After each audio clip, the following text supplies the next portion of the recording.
अस्सलाम वालेकुम स्टूडेंट्स। उम्मीद है आप सब खैरियत से होंगे। अल्लाह ताला आपको अपने हिफ्ज़ व अमान में रखे, आमीन सुम्मा आमीन। आज का जो हमारा टॉपिक है it is database management system.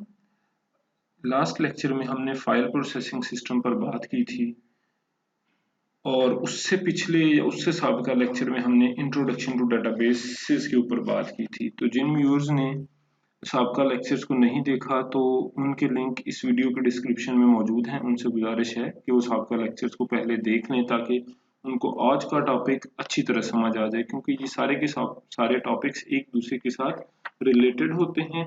तो उनके उस इंटर रिलेटेड होने की वजह से अगर आपने साबका लेक्चर्स देख लेंगे तो आपको नेक्स्ट लेक्चर ज़्यादा अच्छी तरह समझ आ जाएगा। तो आज के सिस्टम में हम डेटाबेस की जो साबका लेक्चर था उसमें तो सिर्फ इंट्रोडक्शन कवर की थी। आज हम थोड़ी सी डिटेल में चल के देखेंगे। तो सबसे पहले देखते हैं कि आज के हमारे टॉपिक्स क्या हैं।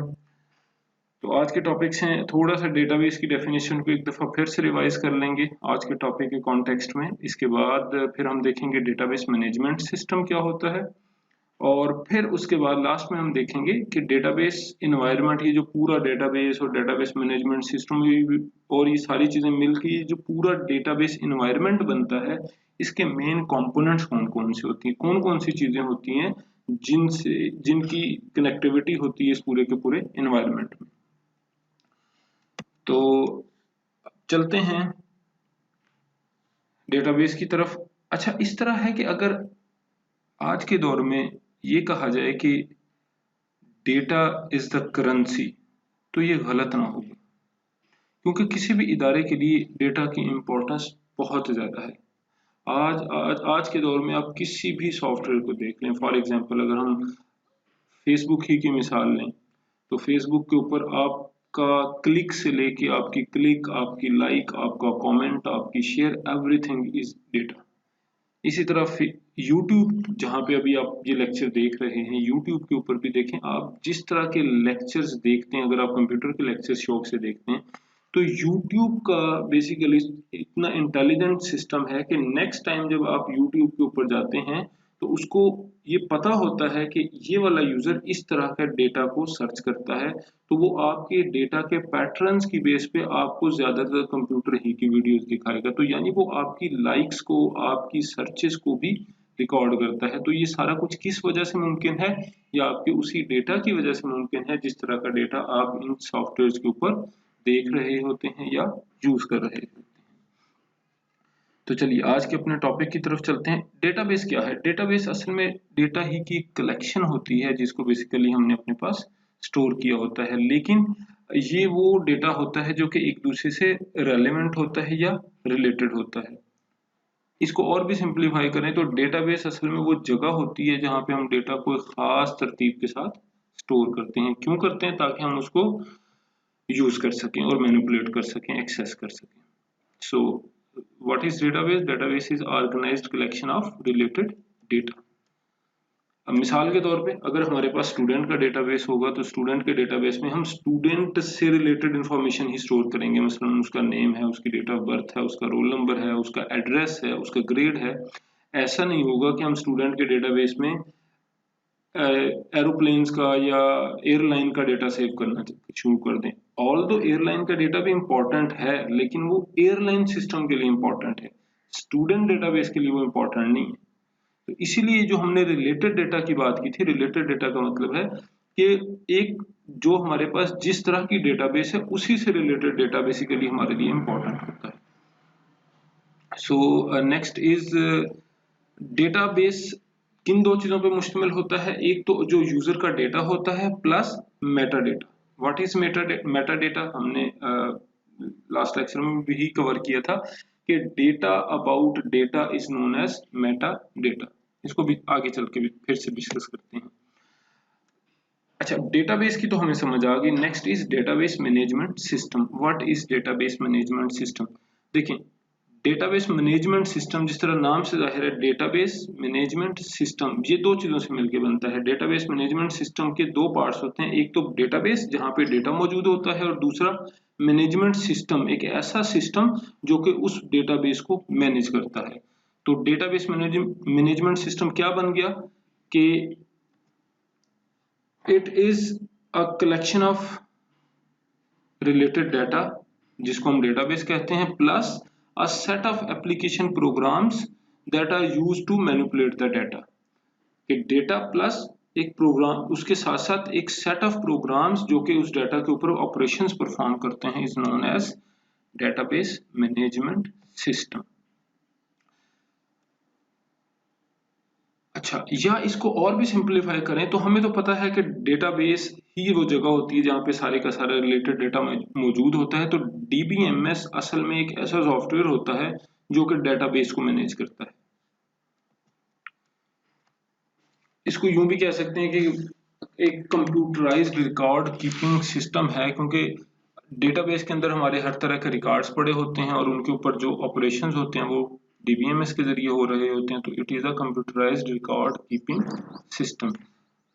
अब इसका पूरा एक प्रोसेस फ्लो देख लेते हैं कि हमारे पास किस तरह से सारी चीजें होती हैं। देखें, यहाँ हमारे पास सबसे पहले लास्ट में होता है डेटाबेस। तो डेटाबेस को कौन मैनेज करता है? डीबीएमएस। तो इससे पहले जो है ब्लू कलर में डीबीएमएस हमारे पास। तो डेटाबेस की इंटरेक्टिविटी बेसिकली सिर्फ और सिर्फ डीबीएमएस के साथ होती है। और डीबीएमएस को बेसिकली कौन इंटरेक्ट कर रहा होता है? वो सॉफ्टवेयर या एप्लीकेशन प्रोग्राम्स होते हैं जिनके साथ, जो कि कम्युनिकेट करते हैं डीबीएमएस के साथ। और एप्लीकेशन प्रोग्राम्स के साथ कौन बेसिकली इंटरेक्ट कर रहा होता है? उसके साथ यूजर बेसिकली इंटरेक्शन कर रहा होता है। तो यूजर डायरेक्टली डीबीएमएस या डेटाबेस के साथ बात नहीं करता, यूजर सिर्फ और सिर्फ इंटरेक्ट करता है एप्लीकेशन प्रोग्राम्स के साथ, और एप्लीकेशन प्रोग्राम्स आगे फर्दर इंटरेक्ट करता है डेटाबेस मैनेजमेंट सिस्टम के साथ, और डेटाबेस मैनेजमेंट सिस्टम मैनेज करता है डेटाबेस को। तो अब चलते हैं, देखते हैं कि डीबीएमएस हमें क्या बेसिकली सहूलतें प्रोवाइड करता है या क्या फैसिलिटीज देता है जिसकी वजह से हम इसको अक्सर डाटा स्टोर करने के लिए और डाटा को मैनेज करने के लिए प्रेफर करते हैं। तो सबसे पहले तो इसमें सबसे अच्छी बात यह है कि हम डाटा बेस में पूरा स्ट्रक्चर डिफाइन कर सकते होते हैं डेटा का, जो कि लास्ट लेक्चर में हम देखा था कि फाइल सिस्टम में हमारे पास ये ऑप्शन नहीं होता। मसलन अगर आपने स्टूडेंट का डेटा सेव करना है तो उसमें स्टूडेंट का नेम क्या होगा, उसमें कितने करेक्टर्स होंगे, उसके ऊपर क्या रूल अप्लाई होंगे, इस तरह की सारी डिटेल्स बेसिकली हमारे पास डीबीएमएस के अंदर हम डिफाइन कर सकते हैं।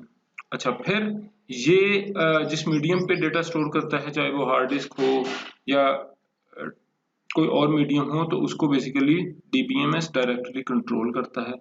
और इसके साथ साथ डीबीएमएस के जरिए हम ऑपरेशंस परफॉर्म कर सकते हैं। डेटा ऐड करना है, डेटा को अपडेट करना है, डेटा को डिलीट करना है, डेटा को एक्सेस करना है, डेटा को मॉडिफाई करना है, डेटा के ऊपर कोई रिपोर्ट्स जनरेट करनी है या कोई और प्रोसेसिंग फार्मूलाज लगाने हैं। तो हर तरह की वर्किंग बेसिकली हम इसके ऊपर कर सकते हैं with the help of DBMS. अब नेक्स्ट इज हमारे पास कंपोनेंट्स ऑफ डीबीएमएस के डेटाबेस मैनेजमेंट सिस्टम के कंपोनेंट्स या वो पार्ट्स कौन से होते हैं जिनसे मिलकर डेटाबेस मैनेजमेंट सिस्टम बनता है। तो ऑब्वियसली इस पूरे डेटाबेस इन्वायरमेंट के अंदर सबसे फर्स्ट जो रोल होता है, जो सबसे पहला स्टेप होता है, वो डेटाबेस का होता है कि अगर हमारे पास डेटा होगा तो ये बाकी सारी की सारी चीजें they will come to play a role. ठीक है, अदरवाइज अगर डेटा ही नहीं है तो बाकी चीजों का खुद ब खुद वो किसी तरह का कोई रोल प्ले नहीं कर पाएंगे। तो database is the first main component of database environment. Database में डेटा ऑर्गेनाइज्ड भी होता है और रिलेटेड भी होता है। तो ऑर्गेनाइज्ड मींस कि हमने डेटा को इस तरह से स्टोर किया होता है, कुछ इस पैटर्न में या इस स्टाइल में स्टोर किया होता है कि उसके ऊपर ऑपरेशंस परफॉर्म करना हमारे लिए इजी होता है। और रिलेटेड मींस, जिस तरह अभी हमने पहले भी एयरलाइन और स्टूडेंट डेटाबेस सिस्टम की बात की थी, सिर्फ वही डेटा रखा जाता है जो डेटा रिक्वायर्ड होता है या जो हमारे उस सिस्टम से रेलेवेंट डेटा होता है। तो डेटाबेस के बाद next is database management system. अब अगर हमारे पास डेटाबेस तो है लेकिन उसको मैनेज करने के लिए वो सॉफ्टवेयर ही नहीं है, वो मैनेजमेंट सिस्टम ही नहीं है, तो भी फिर यूजर तो डायरेक्टली डेटाबेस से बात नहीं कर सकता। तो second component is database management system, वो सेट ऑफ सॉफ्टवेयर्स जो कि डेटाबेस को मैनेज करते हैं। Third is repository. रिपोजिटरी असल में क्या चीज होती है? रिपोजिटरी असल में किसी जखीरे को, किसी कलेक्शन को कहते हैं। तो रिपॉजिटरी असल में एक कॉन्सेप्ट होता है डेटाबेस के अंदर या डीबीएमएस के अंदर, जिसमें बेसिकली हम हमारे पास जो डेटा सेव है उसकी जो डेफिनेशंस होती हैं, उसके जो रिलेशनशिप्स होते हैं, जो आउटपुट स्टाइल्स होते हैं और जो रिपोर्ट्स होती हैं उनको स्पेसिफाई करते हैं। क्या मतलब है इन चीज़ों का? मसलन अगर मैंने नेम, स्टूडेंट का नेम सेव किया है तो वो नेम बेसिकली उसके ऊपर उसकी लेंथ क्या होगी, क्या उसके अंदर अल्फ़ाबेट्स भी होंगे और स्पेशल कैरेक्टर भी होंगे, ये सिर्फ अल्फ़ाबेट्स होंगे, और फिर उसके ऊपर क्या कोई रूल्स तो अप्लाई नहीं होंगे। फॉर एग्जांपल अगर मैंने एड्रेस सेव किया है तो हो सकता है एड्रेस की लेंथ मैक्सिमम 50 कैरेक्टर्स हो, 50 कैरेक्टर से ज़्यादा वाला एड्रेस जो है ना वो हम सेव नहीं कर पाएंगे या डेटाबेस उसको सेव नहीं करने देगा। तो इस तरह के जो रूल्स होते हैं वो कहलाते हैं डाटा डेफिनेशंस। फिर इस तरह डेटा का रिलेशनशिप होता है। फॉर एग्जांपल अगर स्टूडेंट का डेटा हमने एक सेव किया हुआ है तो उससे रेलेवेंट डेटा स्टूडेंट की फीस का भी होगा, उससे रेलेवेंट स्टूडेंट के मार्क्स का डेटा भी होगा। तो ये स्टूडेंट के मार्क्स और स्टूडेंट का रोल नंबर बेसिकली आपस में एक दूसरे के साथ रिलेटेड हैं, तो इनका कोई ना कोई रिलेशनशिप है आपस में। इसी तरह फिर डेटा के आउटपुट स्टाइल्स है, किस फॉर्मेट में हमें डेटा चाहिए। फिर डेटा की रिपोर्ट्स होती हैं जो कि हमें किस किस तरह की, फॉर एग्जांपल एक महीने में कॉलेज में कितनी या यूनिवर्सिटी में कितनी इनरोलमेंट्स हुई हैं या कितनी फीस कलेक्शन हुई है, इनकी रिपोर्ट्स होती हैं। उन रिपोर्ट्स की क्या फॉर्मेट होते हैं कि किस रिपोर्ट में कौन कौन से कॉलम्स होंगे और क्या वो डेटा किसी अल्फाबेटिकल ऑर्डर में होगा या वो अमाउंट के लिहाज से ऑर्डर में होगा, तो उनकी ऑर्डरिंग भी होती है। तो बेसिकली ये सारी चीज़ें रिपोर्ट फॉर्मेट में होती हैं। तो असल में ये जितनी भी रिपॉजिटरी के ऊपर हमने बात की, असल में वो जो हमने एक टॉपिक अभी थोड़ी देर पहले जिस पे एक वर्ड पे बात की थी, Meta data, data about data, वो बेसिकली वो सारी की सारी सेटिंग असल में रिपॉजिटरी में सेव होती है। तो जो मेटा डेटा होता है वो कहाँ पड़ा होता है? डेटाबेस में, रिपॉजिटरी के अंदर। तो हमारे 3 स्टेप हो गए, डेटाबेस, डेटाबेस मैनेजमेंट सिस्टम और रिपॉजिटरी। तो फोर्थ कंपोनेंट जो होता है हमारे पास एप्लीकेशन प्रोग्राम। अब देखें यहाँ तक, अभी तक पिछली जो तीनों चीजों पे हमने बात की थी वो सारी की सारी रिलेटेड थी डेटा से और डेटा को मैनेज करने वाले प्रोग्राम्स या डेटा के फॉर्मेट वगैरह से रिलेटेड। अभी तक यूजर इस पूरी पिक्चर में नहीं था, लेकिन अब एप्लीकेशन प्रोग्राम आ रहे हैं।